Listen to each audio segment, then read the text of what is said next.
Hi everyone! We are going to conduct an interview at Gulling National High School. We will be conducting an interview on their vision, mission, and goal of the school. What are their school partnership activities? Their good practices at school. And lastly, their problems and challenges of the school.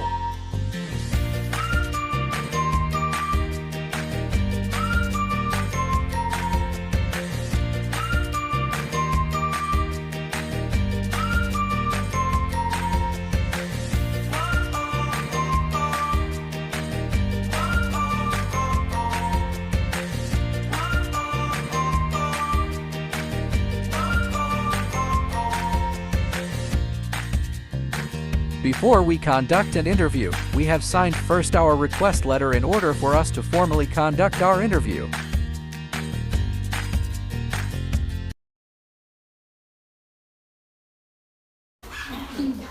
So hello sir, good morning. So we are students of JHCSC. We are students, education students. So we are currently in our second year. So today we will going to conduct an interview about the school practices of Gulling National High School. So by the way sir, I am Rian. So this is Rika, this is Ronali, and this is Rina. So our first question sir is that for the good practices of the school, how do you maintain the school connectedness, the interpersonal connectedness, and the environment connectedness, both physically and emotionally safety to your school? Actually, sa pag-start sa this school year, affected yan po siya sa new normal. Yes. So, there are changes sa practices. So, especially sa time management. Time management. Even sa teamwork, mas emphasize ang teamwork this time sa new normal. Sa trabaho, sa teamwork, even sa pag-atubang sa mga bata, manage sa parents man usually na mo mga natubang.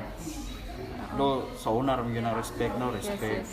Pero this time sa respect nimo apil gyud na makuan gyud nimo ba sa tawag gani. Mas makuha nimo ang dapat na kay self control. Yes. Kay mo lagi sa tawhanon gyud nga panghuna-huna pagbati. Kaya bisan pag show kag respect tungod sa effect sa new normal, daghan ginikanan ani daghang istorya sa gawas.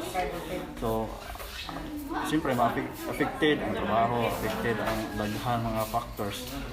So for me, para sa kuan lang yun, even nga murag naay girot gamay, so stay lang gihapon nga patience na gyud mo na patience, respect mo na isa sa dali attribute yun nga ipakita do mo na sa sulod, pero sa imong gawas nimo sa imong facial expression, sa imong pagtagan hindi na mamutbot na sulod, pero ano lang yun yung maapektahan ko ka, mas mudako man ang mahimong problem. So ano lang yun, pabilong patience, humble, do bisag wala sa imong sulod, ano lang, show respect mo na isa sa akong way, no? Do yung anak, i-handle na kong anak, pero nadala rin magyapon. So second sir is, what are your strategies for creating good practices to your school? Okay, so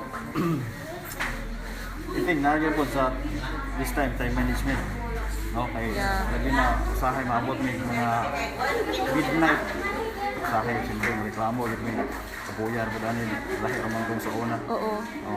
Nagwara refer lang po sa new normal kita. Kana usahay yun maapektahan, mabilar ka rin kung lugay ka maabot sa school, nagag-istorya na daghan yung mga hinaing ron, labi na sa social media. Yes. Isa tinuod bigyan na grabe mas murag na mas na double or na triple pa mga trabaho ulo. So ana lang para ma-maintain nako nga sa ginahin mo para ganin na kuha ang kanang good practices kay kinahanglan mo gyud na do sahay man lapas ato ang mga feelings, mga emotions nato. pero kinahanglan mo gyud ang ma-maintain nato na no, sa time management, sa teamwork. Yes. Hapa pa na. Even sa health protocol ba, na-include naman yun na ron. Okay? So, ano lang yun na yun? Again, patience na gihapon. Ako, again, patience na bisan pa o murag kabutono na yung sulod niya. Kami nagipagawa, kami nagipangasaba, bisan nga above nimo. Kaya tungod sa mga pasunod ng mga deadlines. But still, kailangan yung patience bisan magkurong na sa kalagot. So, again, patience lang ang isa sa kuha lang na i-maintain ako. Nga bisan sa lagi. Hindi ko na maala na kung basta patience lang. Third question, sir, is how do you promote or what are your strategies to promote student-teacher connectedness for having a good practices in your school? To promote the students, sir, strategies to promote the students. Promote sa students. Connectedness. Connectedness sa teacher between students. School teacher practices. So far sa kuan pa lang, no? Nag-start ko sa DepEd 2015 until now. Even affected siya sa new normal, inaarap niya po na ang tiknak na ko isa nga stay na connected me, dili sa ingon nga magingani ko para masuod, masikat nila o maila nga butan na anak. Pero mao mo gina akong karakter gyud nga friendly gyud. Friendly ko kanunay gina-maintain ako na. Doon na yung mga bata, siyempre mga saba ka. Bali ba mara gisuod nimo in other way. Namya mo tay limit kung mga teachers din. Dili bitaw ingon nga muha gyud na suuron mo amiguhon para nga ang tendency magod kung mas suuron imong taman mga bata. Maabot mo yung punto nga sayunon raga. Okay. So technique na ako strategy na ko kuan mo friendly kanunay sa labi na sa gawas. Mao mo gyud yung mga feedback sa mga students ako makadungog mo gyud ana si Sir Gumintad kay kuan kusugin mo sabay sa gawas mo na mga friendly mo sabay jud mga yaga. But sa klase, sa classroom stricto.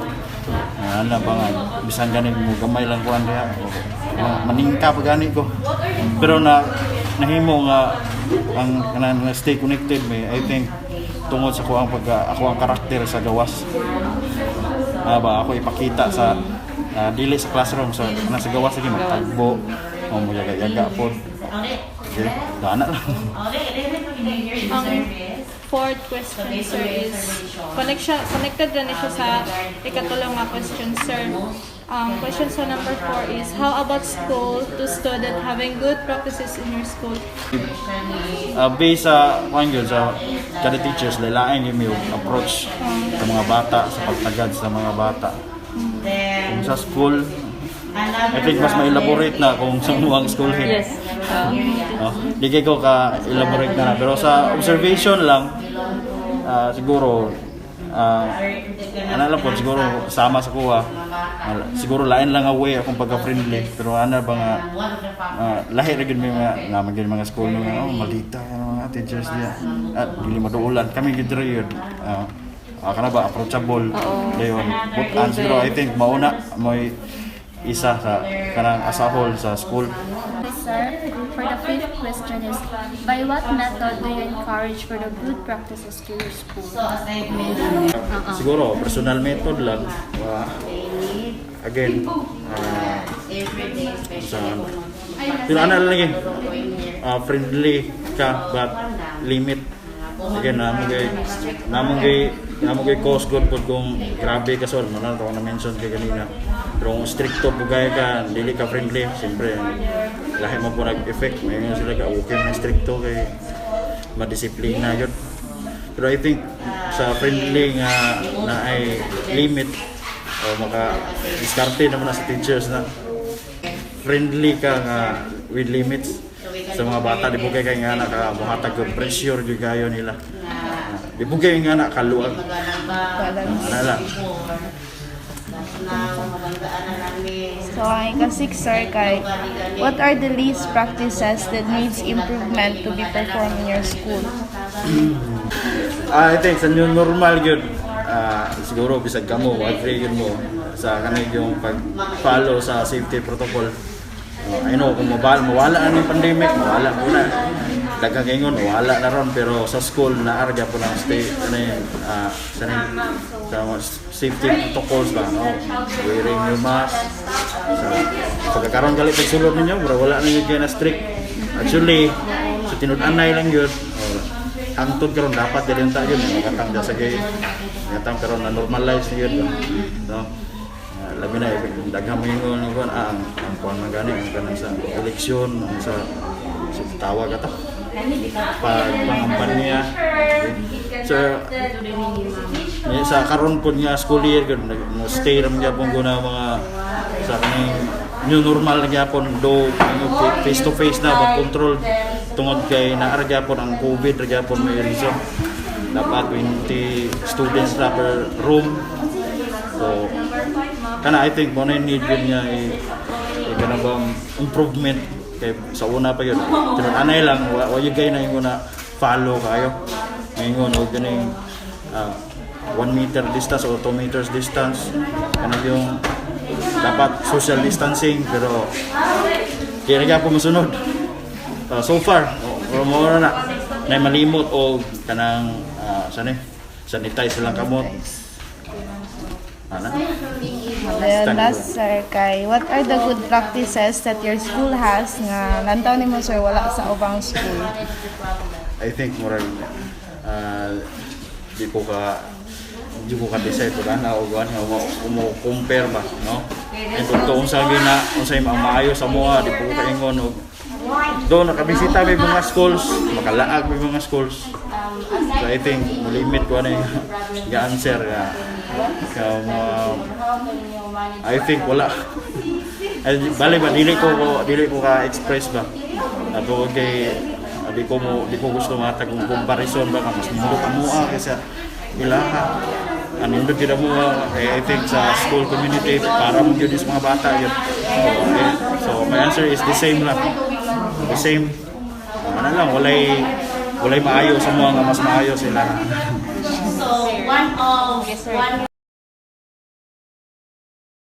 State Serious College, and I am going to conduct you a survey interview regarding our case study. So the case study is about the school community partnership.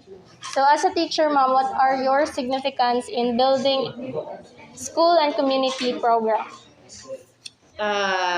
Good morning once again. So being a teacher, my importance or my significance in building the school community program is first, of course, we have to support what is being planned.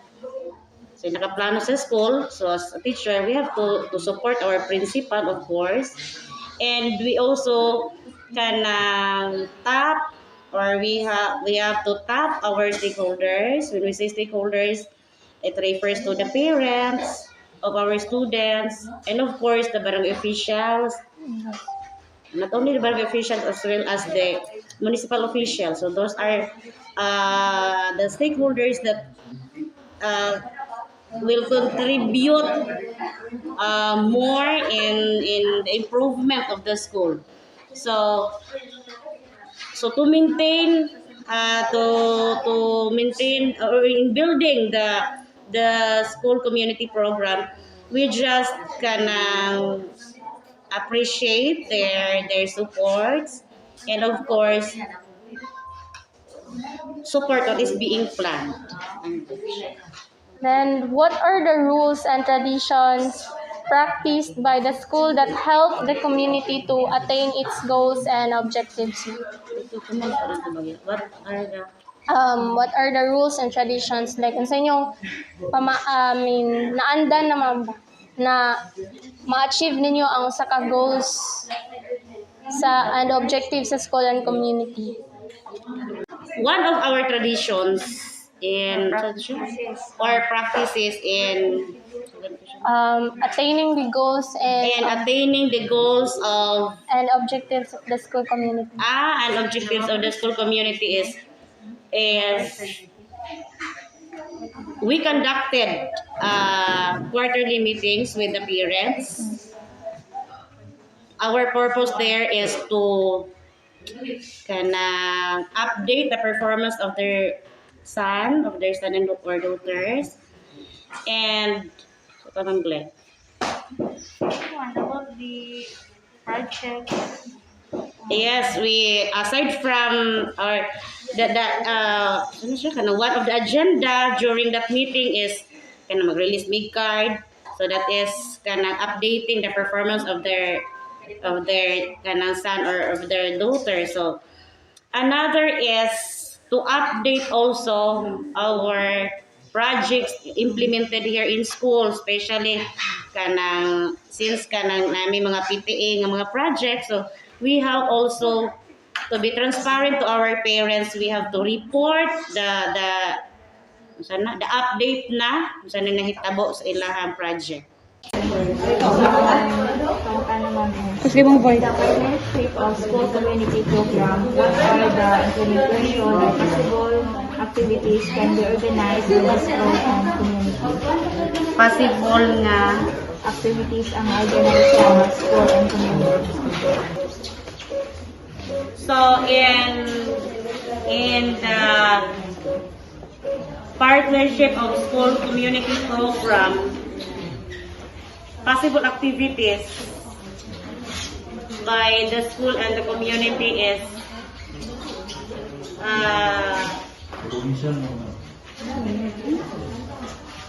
PPA Day. We conducted PPA Day. That is one of the ways to strong a relationship between parents and the teachers. So aside from PPA Day, we also conducted mga Foundation Day. Gawas na pagkaroon mga 2 consecutive years ma'am kay kanang kuan naman pandemic pa but before Whatever programs in the school, we invite man go the barangay officials, the parents. The program nila lang kay kamera. How about kuan ma'am, Brigada Eskwela? Yes, Brigada Eskwela. Yes, Brigada Eskwela. we have also to call the attention of the parents to support at Brigada Eskwela kay tapos eskwelahan kung tayo mahimo kung wala ra bang gipon ang support sa atong parents. So especially in yung pinaka-purpose ng brigada in cleaning the school ground. Preparation. Yes, in the preparation of the opening of classes. So that is why we have to call their presence to be with us during that time kay dako kay preparahonon and we need them. Okay, thank you, ma'am. So for the next question is, with this partnership, implementation, activities, planning, and evaluation, who is in charge or responsible in this matter? Sa implementation, sa partnership, sa activities, sa planning, and evaluation, kinsa in charge? In planning, the principal, then kung ano sa'yo na planuhan, refer to, BOBDI. Then refer sa stakeholders for approval. So, from the principal to the Board of Directors, we present tayo, we call a meeting, so i-present ang plano for approval. Do you have any structured plan of the project regarding the school community partnership in this organizational activities, ma'am? Yes. So with regard to the structured plan in the school, it is stated in our AIP annual implementation plan. So whatever activities in the school, Whatever projects, and programs, so nana siya dito sa AIP, in every school na gina AIP, that is Annual Implementation Plan. Okay, ma'am. So next one is how will you maintain these projects fulfillment of school and community? How? One word is transparency. Best yan ako. Right is transparency. Being transparent kay they will not support us anymore kung hindi nila magkita ang ilahang amutan, di ba? Yes. So next one is what are your strategies and techniques towards fractions and chaos experienced by the school and community, if there is one? We will invite the presence of the parent. If possible, so we will settle here in the school. No? O dayon, Pasok here in the school. Dapat din na maabot sa gawa, if possible. basta if makaya, isettle lang mo here in school. Kung dili na siya siguro, so forward na to the higher Authorized na person. What kind of benefits the school can attain in building relationship and community? With community. What kind of benefits the school can attain in building relationship with the community? There is a progress. Progress. Why? So, just like that mini fence or one of the barangay. school year. Oh, yearly, gata sa 20,000. Oh, is EF. So, progress. Ito na yung term progress. Development. Oh, school. Because of the presence of the community. Then what major factors can you give a school contribute to community? Ganito ma'am is benefits from the community to school, karon is benefits the community from the school. Kasi mga school to community. We will support whatever the program of the barangay. So, pwede mi mahimong MC, pwede mi dito mahimong manilhig, or for the decoration, kana mong matabang. Oh. And giving certificates. Oh, Recognition. Kung sino ang accomplishment sa school, in barang bullying ba yun ta? So, okay ba yan? Bringing the name, the barangay bullying.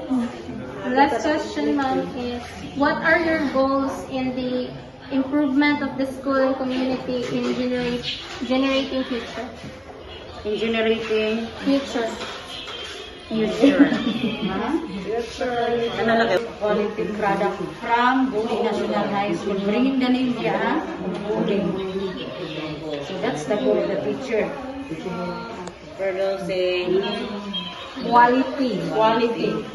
Not quantity. Quality students.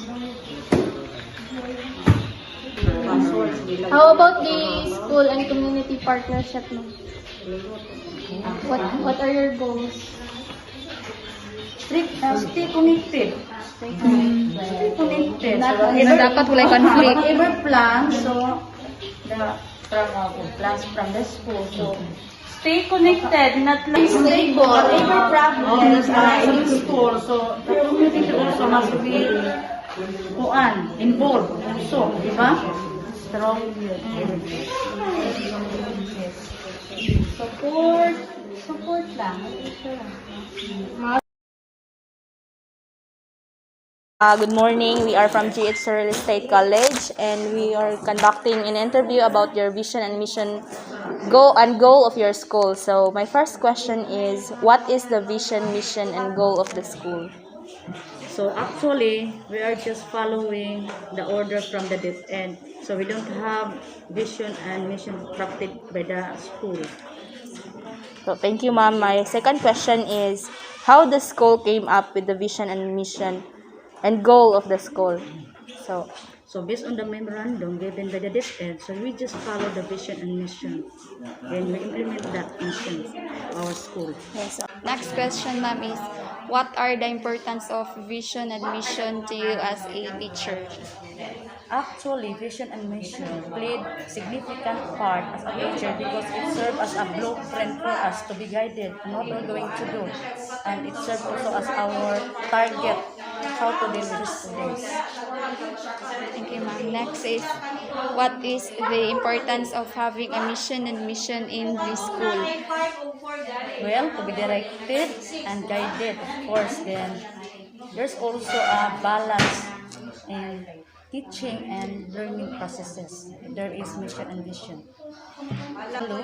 One of the mission of DepEd is to create a child-friendly environment. As a teacher, how will you see to it that this part of the mission is implemented? Well, because I am the focal person about child-friendly school, we established. So we have to set rules and regulations so that the students will be able to follow teachers' point of views, and also they will be directed on the rules, example, and the policies in the school. So maintain a harmonious relationship with the teachers, with their peer groups also. So that's it. Thank you, ma'am. So, as is, what steps were taken to develop your school's mission and vision? The steps. So there is a consultative meeting from the school heads, and of course we're going to conduct a PTA meeting with regards to the policies. So, how did you disseminate the mission and vision of the school? So first and foremost, we conducted a PTA meeting.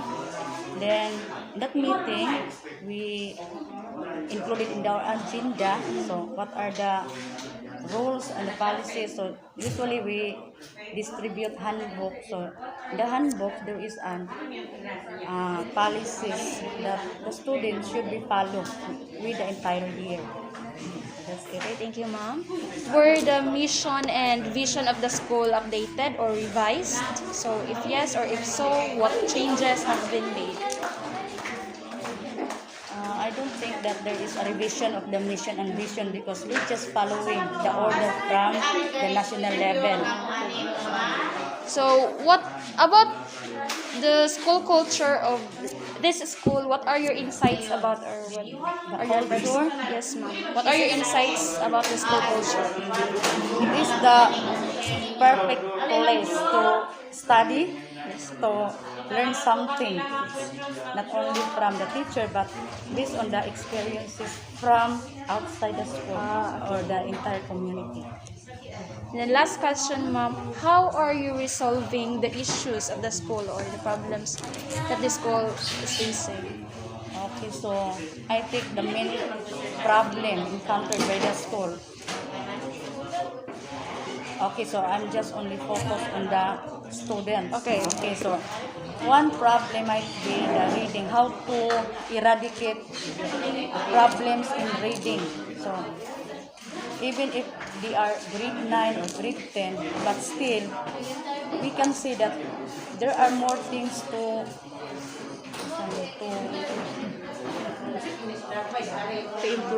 improve to meet the standard or to meet the target from the DepEd to eradicate struggling readers.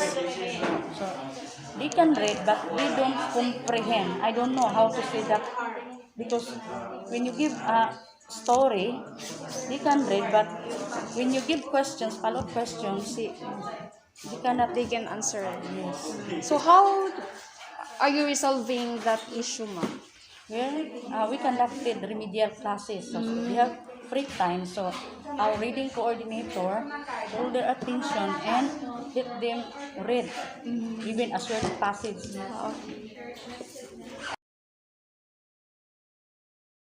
We are from GH Realistic College and we want to conduct an interview about the problems and challenges in school. And first, what are the common challenges or problems that the school has?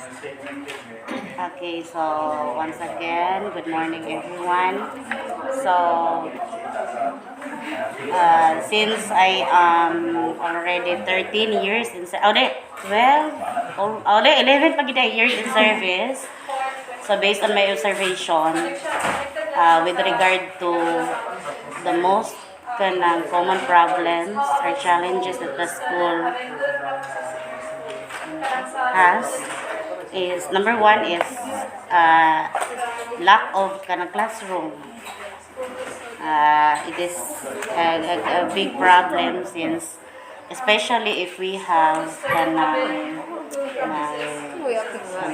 face-to-face na and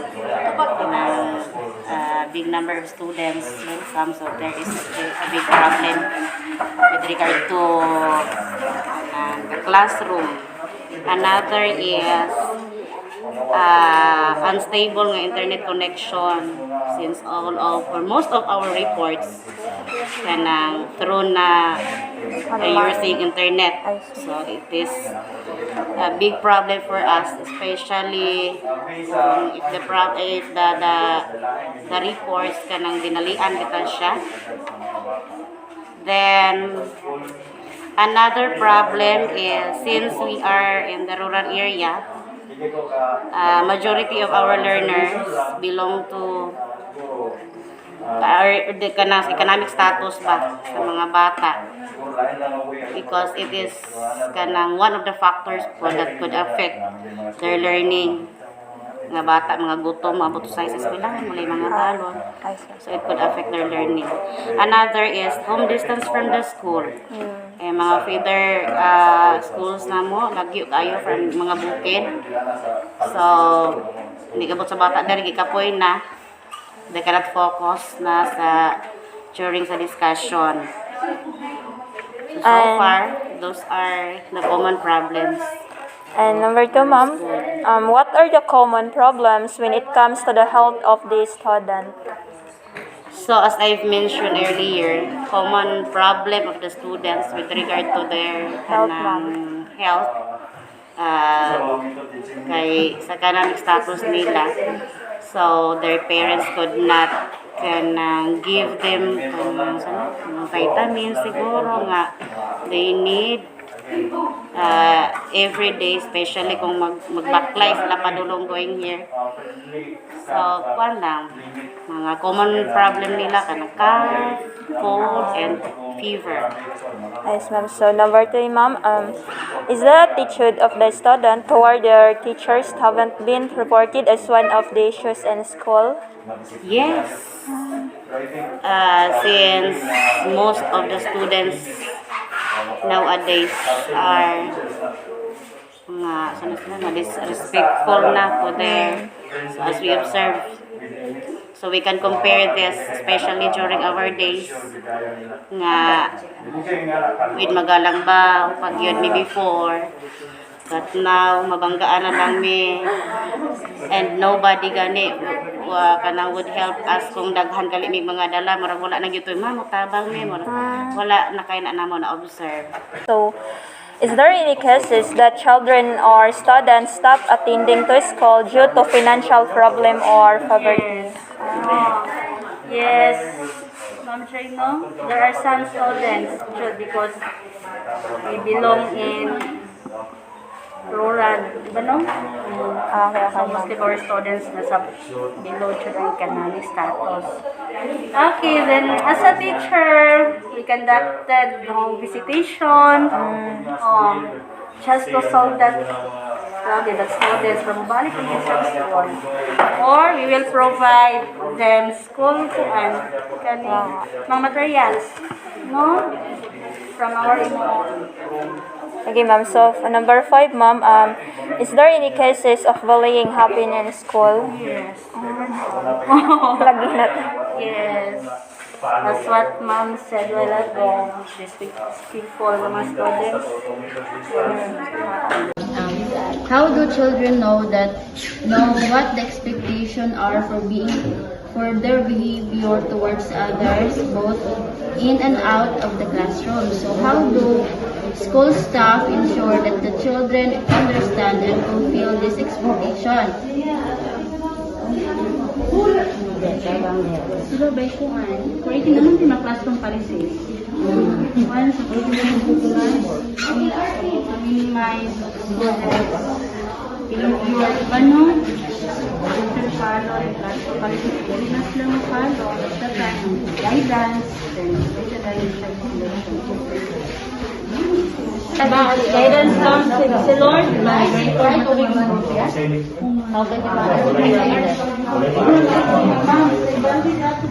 So one of the problems that I mentioned earlier is the students nowadays became disrespectful.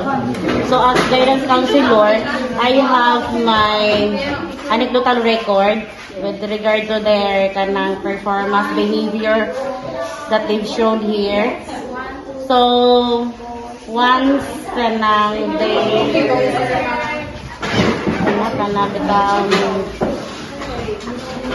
nakasana sila inside or outside the school campus, then madala siya dire. I-record na muna siya, then we will we will tago na mo ang attention sa parents, and after that we will help each other to solve the problem.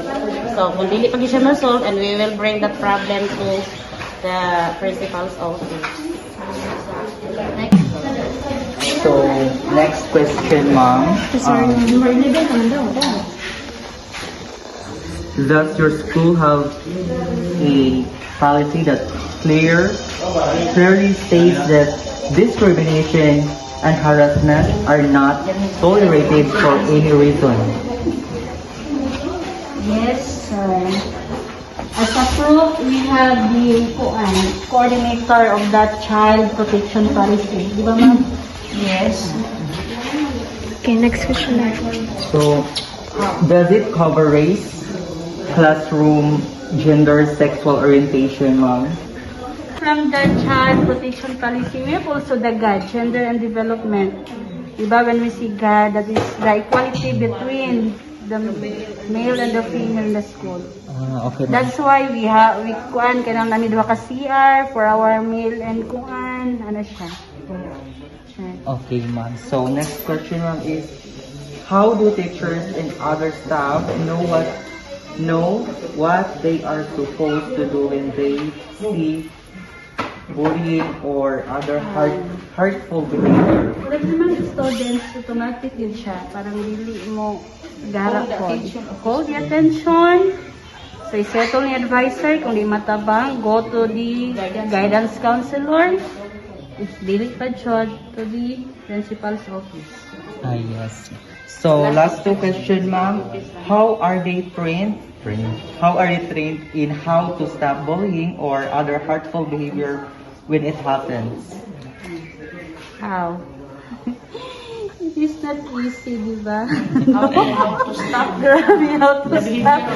We cannot. Like that is so Unstoppable. unstoppable. We cannot control. Stop the parents. No, we cannot control. Ours is just to remind lang. Just remind them. Nabuhatan ng utro. Ano lang siya. Then, guidance. Okay, ma'am. If problem, of course. Consult the expert. Dili siya madalik-dalik siya, di ka nagkuangit sa bata ngayon ana, di ba? Lisod kaayo siya. Mo lang siya is badlong mo, no? Madalag badlong yun. Remind lang yun permanently. Ano lang siya. Okay, ma'am. Thank you. And that ends our interview at Gulling National High School. Thank you, teachers, for a warm welcome and giving us a time to conduct an interview.